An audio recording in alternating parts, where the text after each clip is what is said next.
Hello, everyone. This is Naeem from Naeem Studios. I'm here with you folks today to discuss a very interesting topic. Before I introduce the topic, I want to introduce the people who are with me. A very special friend of mine, Saif Rehman, who is a photographer, a veteran photographer, been in the industry for quite a long time. And with me is also Sheba, who is a really creative young photographer. Uh, Done a lot of gigs with these folks. So folks, you want to jump in and introduce yourself? Safe, you want to welcome everybody? Hey, Tala. Hey, Sheba. So I've been in the industry for almost 6, 7 years now, on and off. I do weddings, I do couple shoots, I do lifestyle photography. I actually started my work from. I remember back in the days I did a photo shoot for Zadali. That's when things actually started working for me, and I got a kick. Into the wedding industry, and I've been doing photography since then. 2012, 2013. Yeah, it's been a rough ride, but yeah, on and off. It's been good. Hey Sheba, you want to introduce yourself as well? Hey guys, hey Tala, hey Saif. So I have been in the industry for about 2 to 3 years now, and I started off with a lot of dance photography, and I started with professional wedding photography about a year ago, and it's been going pretty well. I am more, like Tala said, like I like being creative with my work. I like capturing a lot of moments. It's been fun. Okay, so folks, the reason for this video today is that, as we know, because of COVID-19, a whole bunch of different industries and businesses have been impacted. And photographers and videographers like ourselves are no different situation. A lot of contracts were canceled when the COVID-19 happened, especially in the wedding industry. It was a devastating blow to the entire wedding industry, but also to the photographers and videographers. Contracts were a lot in jeopardy. A lot of cancellations happened, and a lot of postponing happened since then. But now we're hearing from Ontario government that things are finally going to get reopened, and we are in the phase 1 where basic things and essential things are open, and as long as people are maintaining 2 meters of distance, they can go out of their house, maybe take a walk and stuff like that, and go into some parks as long as they maintain that distance, as per what Mayor of Toronto said this last weekend. But what I want to really focus on today is how, when the things open, as they open, how are photographers and videographers going to change their workflow and change their interaction with people, and how that future is kind of going to look like. So, Saif, if I ask you, what are your thoughts? Like, what do you think is going to happen? For instance, like a couple of months, as we can see, things open up. We are with the couple. Do you think the wedding crowds are going to be that big? Do you think, how do we do the couple shoots? Is that going to impact our industry a lot, or how are things going to play out? Definitely, it's going to impact a lot. So we have to be ready for a new business model. Weddings are not going to look the same. Shoots are not going to look the same, obviously. But the good thing about photography is that we are already maintaining a distance with couples, with models. So we're already, maybe 8-9 feet away from these people, right? From our subject. So that is good for us. It's going to play a really good role for us, getting business, because we don't mingle that much.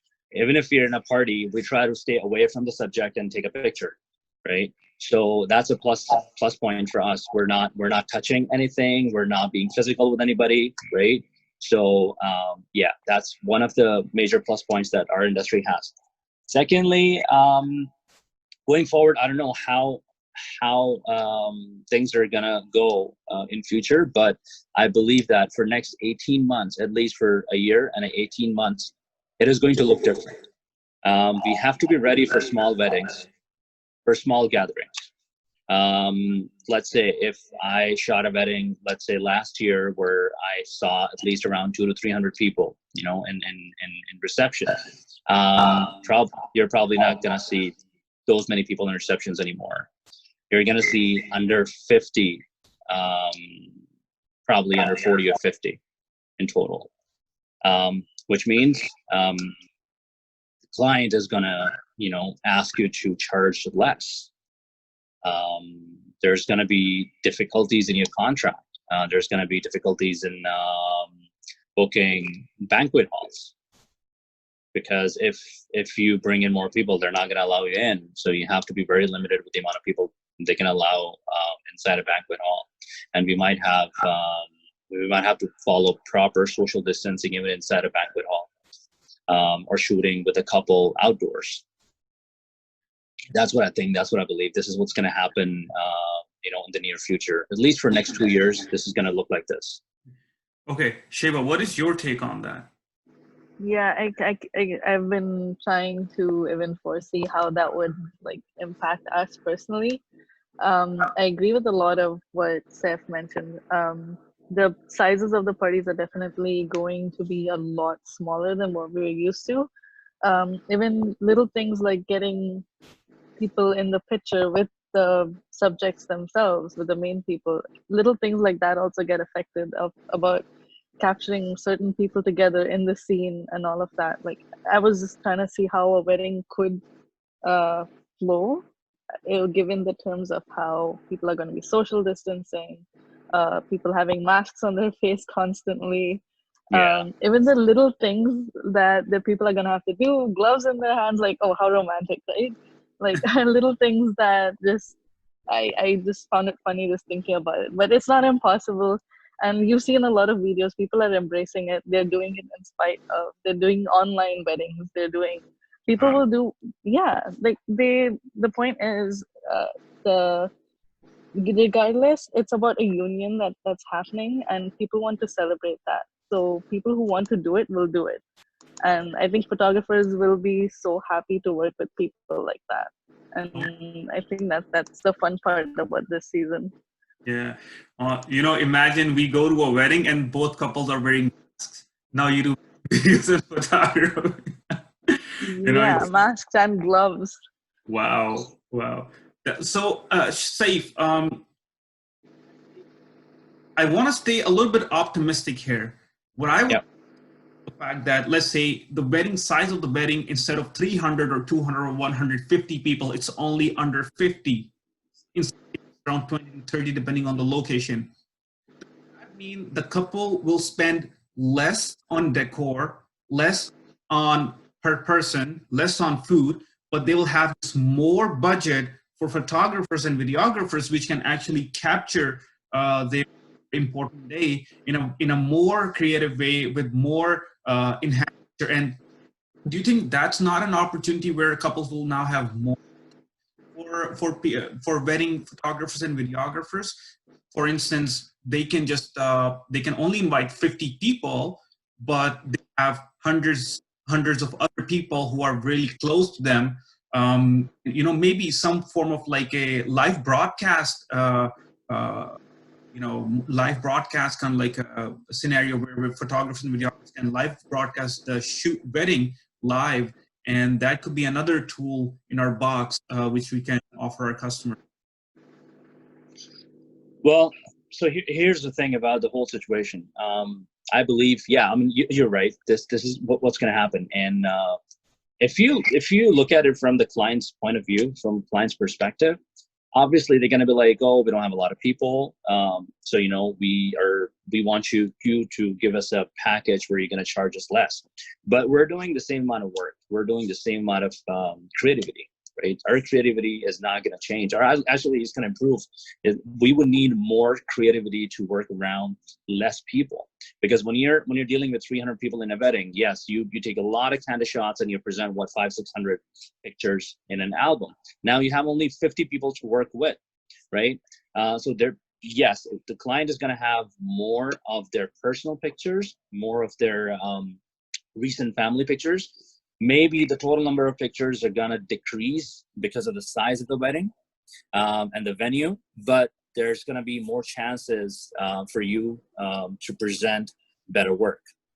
So let's say if if you're dealing with 50 people in a wedding, including the bride and groom, that wedding is going to look very small, but in pictures that wedding is going to look very clean, and it's going to look very presentable. You'll be able to make a lot of group shots in a very less time. The way I look at it, because sometimes you're taking, I remember, sometimes it used to take me maybe an hour to do group shots, because there's so many people and everybody has to get into the picture. So you're taking at least, roughly around 80 to 90 pictures just of group shots. And then you have to make sure everybody is looking at the camera, nobody's yawning, nobody's looking here and there. And then everybody has eye contact. And if you miss one opportunity, that's it. You have to use Photoshop. And you have to make sure you're cloning their eyes, right? So that's not going to happen anymore if you look at it that way. So obviously, it is an opportunity. From a business point of view, obviously they're going to have more money to spend on their videography and photography package. But again, everybody looks at it from a different point of view, different perspective. We have to keep this in mind that a lot of people are going jobless. A lot of people are, downsizing their businesses. So their future weddings are not going to be huge weddings. So that's why I mentioned, we might have to, consider changing our packages or design our package in a way that can accommodate couples, for their future weddings, and they don't have to, go with a huge budget. So this is the time where you want to do more weddings, but you want to do small weddings. You want to do small gigs, but if you're doing 2 weddings in a month, you might want to do like 5, or you might want to do 4. Sheba, what's your take on that? With the size of the weddings, I think the part that stands out for me personally is the level of intimate family members that we're going to get at the wedding. Like he said, instead of having 300 people, you're going to now get the 50 that the family find, like the closest people. And instead of it'll be pictures that I'm sure there'll be so much value to these pictures, just because these people are going to be so close to the bride and the groom. And every picture is going to be a special picture to them because of that. Like, you're not going to have this whole 3 to 4, like about 100 pictures of just like every single guest. I hear a lot of bride and groom complaining about their parents want to invite a whole bunch of like family members, but then now they're going to actually get this intimate group that they are going to be so excited about. That's something that I really personally like about the situation. It's just 50 people that you're going to be so happy in that environment, and it'll be, I think those will be like super fun weddings, because now that becomes like a smaller group. It becomes more of a party where you're actually sharing this time with these 50 people. If the size is 50, that they reduce the size of the wedding to. But whatever the size is, like even if it's a limited number, I think that's the positive side of it, and it'll be a nice environment. The whole vibe of the environment will just be completely different from people just that aren't that necessarily close. Yeah. So, Saif, you mentioned a point that I wanted to kind of like elaborate on, is the fact that, a lot of people have lost their jobs as a result of COVID-19, and a lot of people have financially struggled during this phase. And what I wanted to mention is that elaborate on, really think about what a couple is going through. They probably, a lot of couples had their weddings scheduled, their weddings got canceled, postponed. Imagine how much money that got spent in, how much energy and time in terms of preparing for the day. And anybody who was planning to get married in March and April, pretty much they had a big hit in terms of the fact that their wedding is no longer happening. Not only financially and from an equity point of view, but also from an emotional point of view. Imagine, I got married like 1.5 years ago, and I remember how much work went in, designing everything and taking care of everything in terms of decor to booking to the invitation and stuff like that. So currently, a lot of couples actually suffered in a sense of an emotional perspective and from a financial perspective and reorganization time perspective. So what is really the opportunity for photographers and videographers like ourselves to really jump in and do our part in terms of making the future process easier for them, whether it's rescheduling, whether it's refunding their deposits, whether it's coming up with newer terms and being more flexible for customers, or meeting them at their threshold with all that they have been through, and how can we accommodate and come across as community builders and do our part as wedding photographers and videographers. So the way I look at it is we need to incorporate, like, I mean, if you're not doing this already, then yeah, we need to incorporate a few things in our business model. First of all, yeah, emotionally we have to, I mean, if you're not doing this already, then yeah, you're losing a lot of business. A photographer isn't an emotional support for a couple, because you're around them the whole day, right? I've done things that I had no idea that I was going to do, like helping the bride, helping the groom, had a lunch with them, talk to them about their lives, how did they meet and stuff, to understand their whole, how they want to go through that day, because for a lot of people, it's a very emotional journey. Yeah, so you gotta be more focused on that part. How you're gonna deal with the couple and their family members. Secondly, when it comes to their financial health, there are certain things that photographers can do right now. They can change their business model to, how recently, Rogers and Bell and everybody changed their business model to financing, right? A lot of photographers and videographers, I mean, we charge,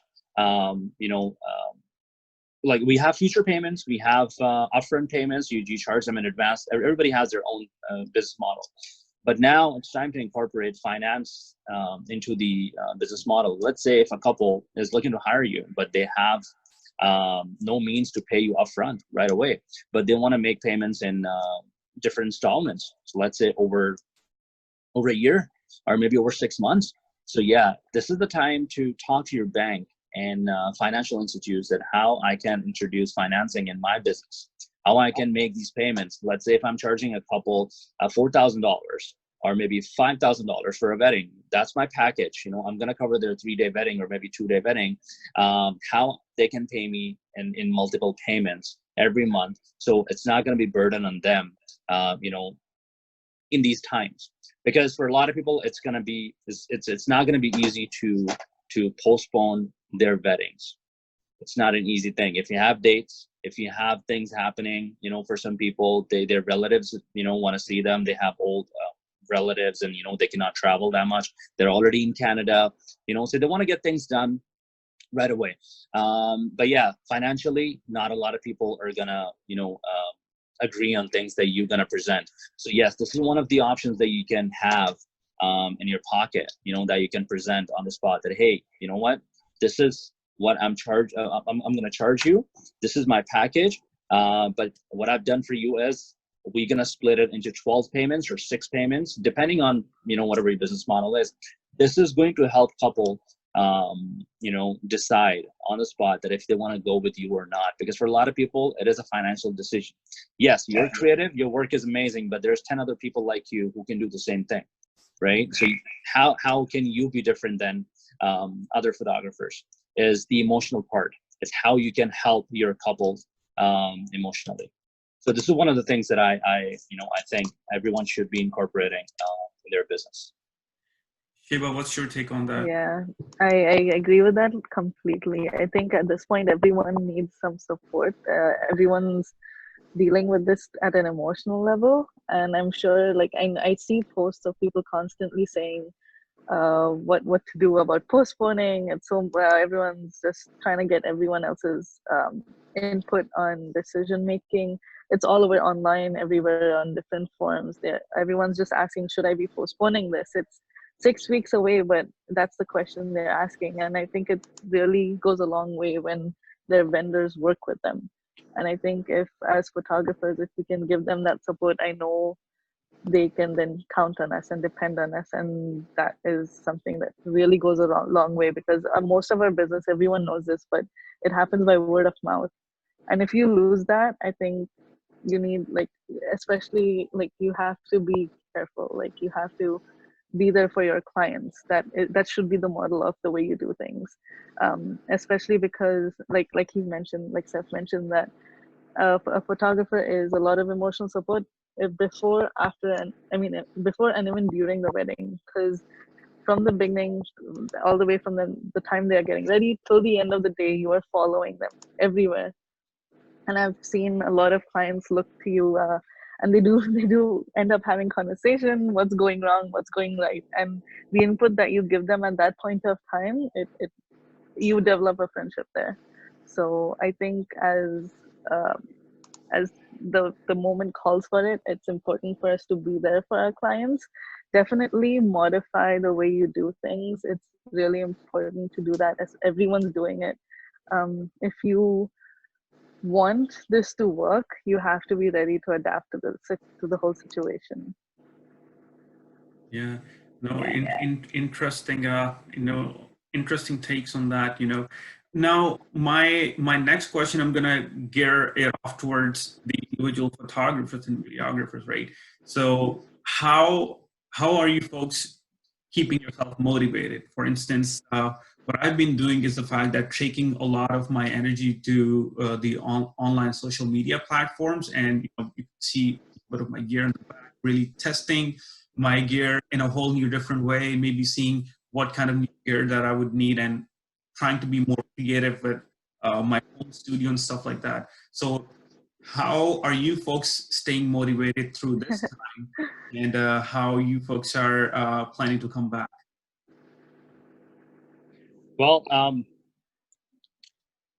the way I stay motivated is I've been watching a lot of YouTube videos of different photographers, a lot of other photographers, what they're doing and how they're behaving during this time. I'm getting to learn new things from different tutorials online. Yeah, this is what will keep you going, as if you keep learning about your industry, keep improving your business style, keep improving your creativity, obviously. Yeah, this is what I do. Most of the time, I just sit down, I see what others are doing. I learn different things from others, their style of photography. And some days, yeah, I just go out and take pictures of random things, because right now you hardly see people around you, right? So I just take my my family out. I just take their pictures, but again, you have done it so much and so many times that you get bored of that too. So either you start reading about new things in photography, watch tutorials on YouTube, or talk to other photographers. I've been talking to a lot of people, how they stay motivated and what they are doing about their business. So because obviously it's a small family, and everyone has their thoughts, about whatever's going on right now, whatever happened in the last couple of months. So yeah, you want to know what others are doing, because if you are not going to do what others are doing, obviously you will be left alone. So you have to see how you can change yourself, how you can go through this together with everybody and keep yourself motivated. So yeah, my motivation is looking around, and see what others are doing, and yeah, keep myself motivated like that. Sheba? Yeah, I've been doing a lot of homework too. I've just been learning new things. Um, but I think most of my motivation is coming from looking to what I can, I guess, new gear mainly. I've been excited about all of that, like what I want to play around with. Just I've just been, yeah, like exploring what my options are. Especially lately, I've been educating myself a lot about lighting. And lighting gear is just fun to work with. Like from what I've been like playing around with, I've been seeing what my options are and all of that. It's working out really well. Definitely learning new tips and tricks from other photographers. Everyone has taken to social media, so everyone's been pouring out so much knowledge right now that is so valuable. It's a great time to be learning just because everyone's ready to teach right now. So it's not been that hard to stay motivated. um, it might be a bit challenging because you aren't necessarily always able to practice what you're learning immediately, but it's still working if you, stay positive and just push through all of it. I know I'm enjoying it, and I'm very excited. Okay. Okay, perfect.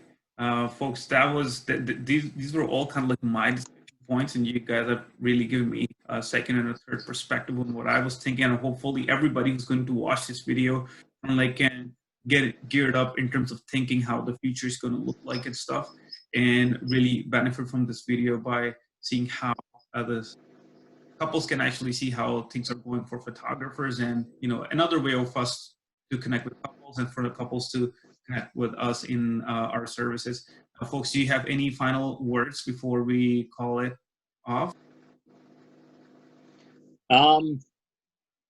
Well, just stay positive. That's it. Nothing is gonna work if you don't stay positive. That's what I have to say. I mean, looking around, things are changing. Yes, everybody's scared. What's going to happen? What's going to happen next? Is there going to be a second wave of COVID-19? Is everything's going to shut down again? Everything's going to, life's changing. Are we going to go back to school? Are we going to go back to work?